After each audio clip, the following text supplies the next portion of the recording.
The summer sun beat down on Maple Grove, a tidy suburban enclave where flags usually waved without controversy. Marcus Reed, a Marine Corps veteran, stood on his lawn, his service branch flag and the stars and stripes snapping crisply in the breeze. Each fold of those flags carried memory, sweat, sacrifice, and brothers lost in dusty deserts. To Marcus, they were sacred, but to Karen Whitmore, the HOA president with a clipboard glued to her hand, they were gang colors, threatening the neighborhood's aesthetic harmony. The trouble started with a letter, slipped into Marcus's mailbox like a coward's dagger. Remove non-compliant flags within 48 hours or face fines. It read, signed with Karen's florid signature. Marcus, a single father still adjusting to civilian life, felt his blood boil. Those flags weren't just fabric. They were his life's testament, protected by federal law under the Freedom to Display the American Flag Act. He'd faced worse than Karen in Fallujah, but her audacity stung deeper than shrapnel. The confrontation erupted at the next HOA meeting, held in the community center's sterile hall. Marcus strode in, his old dress blues tight across his broad shoulders, medals glinting under fluorescent lights. Karen sat at the head table, her lips pursed like she'd tasted something sour.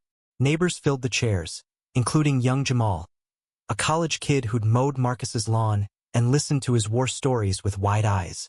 Jamal shifted uncomfortably as Karen stood, her voice dripping with condescension. "Mr. Reed, your flags violate our covenants. They're divisive, aggressive, gang-like." The room gasped.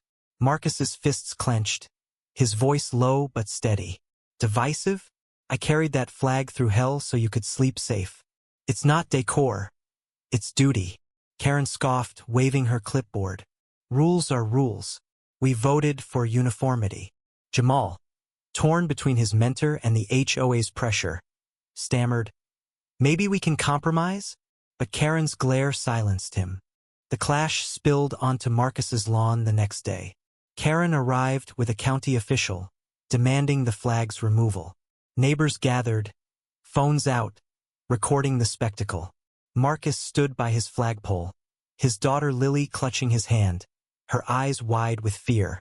"You're bullying a veteran over federal protected flags," Marcus said, his voice breaking with restrained fury. Karen smirked. "This isn't the military, Mr. Reed. It's my neighborhood."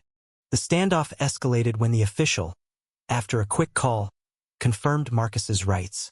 Karen's face flushed crimson, but she doubled down, rallying neighbors to shun Marcus. Whispers of troublemaker and outsider spread. Jamal, pressured by peers, stopped visiting. Lily faced taunts at school. Marcus felt his world shrink, the flags now symbols of isolation. Weeks later, a fire ruled accidental but suspicious gutted Marcus's home. The flags burned to ash. Karen sent a condolence note, dripping with false sympathy. Marcus and Lily moved away, their pride intact but their hearts shattered. The neighborhood returned to its sterile peace, but the cost was a hero's dignity.